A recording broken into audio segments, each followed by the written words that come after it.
STET 2019 merit वालों के लिए आज जो मैं अपडेट लेकर आया हूँ, यह अपडेट एक गुड न्यूज़ नहीं बल्कि है एक तरह से ग्रेट न्यूज़ है, क्योंकि यह एक न्यूज़ कम अपने आप में एक बहुत बड़ा प्रूफ है, जिसके आधार पर नॉट इन मेरिट का जो केस है CWJC 17143/2021 ये 100% पटना हाई कोर्ट में पहले ही हियरिंग में रिजेक्ट हो जाएगा। इसका बहुत बड़ा सबूत हमारे हाथ लगा है और यही मैं आज आप लोग को बता रहा हूं कि किस तरह से नॉट इन मेरिट का जो केस है CWJC 17143 ये रिजेक्ट हो जाएगा। और इन लोगों का यानी नॉट इन मेरिट वालों का जो मांग है कि STET के नोटिफिकेशन से कंडिका 2 और कंडिका 12 को हटाया जाए, इसके रिगार्डिंग पहले भी पटना हाई कोर्ट की तरफ से एक कमेंट आ चुका है। उसी केस के हवाले से मैं आपको बताऊंगा कि पटना हाई कोर्ट ने पहले ही ऐसा कह दिया है कि किसी भी एग्ज़ाम में अगर आप एक बार अपीयर हो गए हैं, उसके बाद आप उस एग्ज़ाम के नोटिफिकेशन को कभी भी चैलेंज नहीं कर सकते हैं। और ऐसा पटना हाई कोर्ट से ही नहीं बल्कि हमारे देश का जो सुप्रीम कोर्ट है वहाँ से भी ऐसा जजमेंट पहले आ चुका है कि अगर आप किसी एग्ज़ाम में एक बार अपीयर हो गए हैं, उसके बाद आप उस एग्ज़ाम के सिलेक्शन प्रक्रिया को चैलेंज कभी भी नहीं कर सकते हैं। और इसके बाद आज का यह अपडेट देखने के बाद जो यह झूठा रणछोड़ और फेल्हा यूट्यूबर है, यह फिर से बिल में घुस जाएगा। और आप लोग को मैं इस बात की गारंटी देता हूं कि वो मेरे इस प्रश्न का जवाब कभी भी नहीं दे पाएगा, क्योंकि वह पहले से ही एक रणछोड़ है और वह सिर्फ आलतू फालतू बातें करता है। जब लॉजिकल बातें करने की बात होती है तो यह झूठा और फेल यूट्यूबर हमेशा बिल में घुस जाता है। तो आइए मैं आप लोग को दिखाता हूं आखिर वो कौन सा सबूत है जिसके आधार पे मैं ये कह रहा हूं कि जो नॉट इन मेरिट का केस है 17/143 ये 110% डिसमिस हो रहा है। आप लोग इसमें देख सकते हैं, मैं आपके स्क्रीन पे दिखा रहा हूं, ये जो एक केस किया गया था जिसमें सिलेबस के लिए और ऑनलाइन एग्ज़ाम के लिए केस हुआ था। इसका केस नंबर था 8520/2020। इस केस में जो जजमेंट आया था उसमें पटना हाई कोर्ट की तरफ से कहा गया था, सुप्रीम कोर्ट के एक केस का हवाला देकर के पटना हाई कोर्ट की तरफ से कहा गया था। और क्या कहा गया था, इसमें यही बातें हैं कि एक बार अगर आपने एग्ज़ाम में पार्टिसिपेट कर लिया है, उसके बाद आप उसके सिलेक्शन प्रोसेस को कभी भी चैलेंज नहीं कर सकते हैं। आइए मैं आपको वर्ड टू वर्ड पढ़ के बता रहा हूँ। देखिए इसमें कहा गया है, यहाँ से पढ़ सकते हैं आप लोग, candidate who have taken part in a selection process knowing fully well the procedure laid down therein are not entitled to question it upon being declared unsuccessful। कहने का मतलब कि जो भी अभ्यर्थी हैं अगर किसी एग्ज़ाम में अनसक्सेसफुल हो जाते हैं तो उन्हें उस एग्जामिनेशन के सिलेक्शन प्रोसेस को क्वेश्चन करने का कहीं से कोई राइट नहीं है। और जो नॉट इन मेरिट वाले हैं ये STET 19 नोटिफिकेशन के अनुसार नॉट इन मेरिट में है, यानी कि ये लोग अनसक्सेसफुल हो गए हैं। यानी कि अगर पटना हाई कोर्ट और हमारे देश के सुप्रीम कोर्ट के हिसाब से अगर देखा जाए तो इन लोगों को इस नोटिफिकेशन को चैलेंज करने का कोई अधिकार ही नहीं है। और आप लोगों को पता है कि इन लोगों ने जो केस किया है 17/143, इसमें इन लोगों का मात्र दो ही मांग है। पहला मांग इन लोगों का यह है कि इस नोटिफिकेशन का जो कंडिका नंबर 12 है वो और कंडिका नंबर 2 को इस नोटिफिकेशन से हटाया जाए। तो अब आप लोग देख लीजिए कि जब पहले ही ऐसा जजमेंट आ चुका है हमारे देश के सुप्रीम कोर्ट से भी और हमारे राज्य का जो पटना हाई कोर्ट है उससे भी, जिसमें साफ साफ कहा गया है कि अगर आप एक बार फेल डिक्लेयर हो जाते हैं उसके बाद आपको उस नोटिफिकेशन पे को ब्लेम करने का, उसको चैलेंज करने का, उस पर क्वेश्चन करने का, देखिए यहाँ वर्ड भी यूज किया गया है कि क्वेश्चन करने का कहीं से कोई अधिकार नहीं बनता है। तो जैसे ही हमारे माननीय जज साहब देखेंगे कि इन नासमझों ने फेल होने के बाद नोटिफिकेशन को चैलेंज किया है, वैसे ही उसी टाइम इनका केस हो जाना है डिसमिस और ये लोग इंटाइटल हैं only for a certificate of disqualified. इतना ही नहीं, इसी केस की जजमेंट में और भी बातें कही गई है, आइए मैं आपको वो भी दिखाता हूँ। ये तो कहा गया है जो सुप्रीम कोर्ट के हवाले से और जो जजमेंट दिया गया था उसमें ऐसा कहा गया था। देखिए आगे इसी में और क्या बातें कही गई है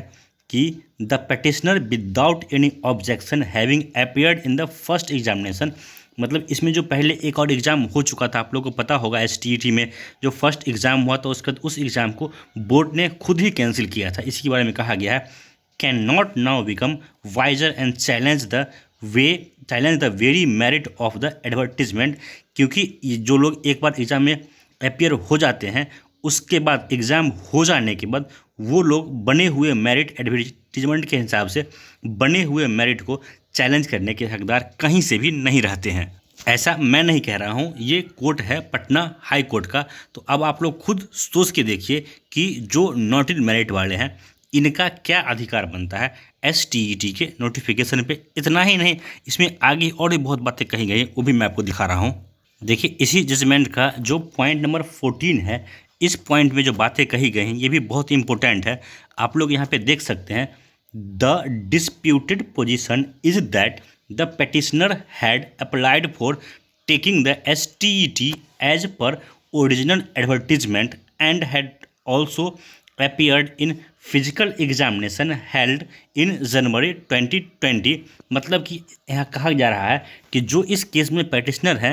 इन लोगों ने STET 2019 का एग्ज़ाम के लिए नोटिफिकेशन यानी एडवर्टीजमेंट के अनुसार से फॉर्म भरा, और जब जनवरी 2020 में आप लोग को पता होगा कि फर्स्ट टाइम इसका एग्ज़ाम हुआ था, शायद 28 जनवरी को हुआ था, तो उस दिन इन लोगों ने इस नोटिफिकेशन के हिसाब से भरे हुए पेपर में एग्ज़ाम भी दिया। तो अगर आपको ऑब्जेक्शन था तो आपको एग्ज़ाम नहीं देना चाहिए था और उसी समय ऑब्जेक्ट करना चाहिए था। आगे देखिए कहा गया है, at no point of time did they raise any objection on any issue with regard to either syllabus not being prescribed or there being any deficiency in the advertisement और the mode of conduct of examination. यहाँ पे मैं आपको एक बात और कह दूँ कि यह जो केस किया गया था इसमें दो बातें थी कि एग्जामिनेशन ऑनलाइन क्यों हो रहा है, और दूसरी बात थी कि इस एग्जामिनेशन के लिए सिलेबस एडवर्टीजमेंट में क्यों नहीं दिया गया है। तो इसी के रिगार्डिंग कहा गया कि एक बार जब आप एग्ज़ाम दे लिए हैं उसके बाद आपको सिलेबस मांगने का हक नहीं है, और जिस भी मोड में एग्ज़ाम हो रहा है आपको उसी मोड में एग्ज़ाम देना पड़ेगा। क्यों? क्योंकि जो एग्ज़ाम फर्स्ट टाइम आप हुआ था आपने इसके टर्म्स एंड कंडीशन को मानते हुए एग्ज़ाम दे दिया है, इसीलिए अब आपको इसके टर्म्स एंड कंडीशन को चैलेंज करने का कहीं से कोई अधिकार नहीं बनता है। तो यह बात साफ साफ क्लियर हो रहा है सुप्रीम कोर्ट के जजमेंट से भी, और पटना हाई कोर्ट का जो जजमेंट आया था पिछले इस केस में, इस दोनों से यह साफ साफ ये क्लियर होके आ रहा है कि अगर आपने एक बार नोटिफिकेशन के हिसाब से फॉर्म भर करके एग्ज़ाम दे दिया है, उसके बाद आपको उस नोटिफिकेशन को चैलेंज करने का कोई अधिकार नहीं है। अगर आप लोग को, यानी कि अगर नॉट इन मेरिट वालों की बात करें, इनको अगर लग रहा था कि नोटिफिकेशन में कंडिका 2 और कंडिका 12 गलत है, तो इन लोगों को फॉर्म भरने से पहले ही इसके लिए चैलेंज करना चाहिए था। तब इनका चैलेंज सुनने के लायक होता, एक्सेप्ट होता या नहीं होता वो बात की बात है, तब इनका केस पटना हाई कोर्ट में सुना जाता है। लेकिन इन लोगों ने 2-2 बार एग्ज़ाम दे लिया है, और अगर ओवरऑल बात करें हम लोग तो इस पर 4-4 बार एग्ज़ाम हो चुका है। उसके बाद इसके नोटिफिकेशन के पॉइंट को चैलेंज करना कहीं से भी सही नहीं है। और 17-143 जो केस है उसमें मेन डिमांड यही है कि पॉइंट नंबर 2 और पॉइंट नंबर 12 को हटा करके ज़बरन जो लोग फेल हो गए हैं, ज़बरदस्ती उन लोगों को फिर से क्वालिफाइड का सर्टिफिकेट दे दिया जाए। तो आप लोग भी देख रहे हैं कि किस तरह का कानून है, किस तरह से कोर्ट में जजमेंट आता है कि अगर नोटिफिकेशन में जो बातें कही गई हैं उससे डेविएट होता है। तो अभी आप लोगों ने देखा कि बिहार SSC में क्या हुआ, साफ साफ कोर्ट ने कहा, और उसी बेंच के द्वारा कहा गया है जिस बेंच में मेरिट का केस है, कि नोटिफिकेशन में जो टर्म्स कंडीशन नहीं है उसको आप लागू नहीं कर सकते हैं। इसके अलावा जो यह केस किया गया था ऑनलाइन एग्ज़ाम और सिलेबस के लिए, उसमें कोर्ट की तरफ से साफ साफ सुप्रीम कोर्ट के जजमेंट का हवाला देकर कहा गया है कि अगर आप एक बार एग्ज़ाम में अपीयर हो गए हैं उसके बाद आप एग्ज़ाम के टर्म्स कंडीशन को चैलेंज नहीं कर सकते हैं। तो नॉट इन मेरिट वालों, मैं फिर से कहूँगा, तुम लोग को तुम्हारा डिसक्वालीफाई का सर्टिफिकेट मुबारक हो। और रही बात तुम्हारा, आप लोग का जो फेलहा और झूठा यूट्यूबर है जो बार बार झूठी मूठी बातें बनाता रहता है, उन तक यह वीडियो ज़रूर पहुंचाना और उससे पूछना कि जब पहले ही पटना हाई कोर्ट ने कह दिया है कि एग्ज़ाम में अपीयर होने के बाद आप उस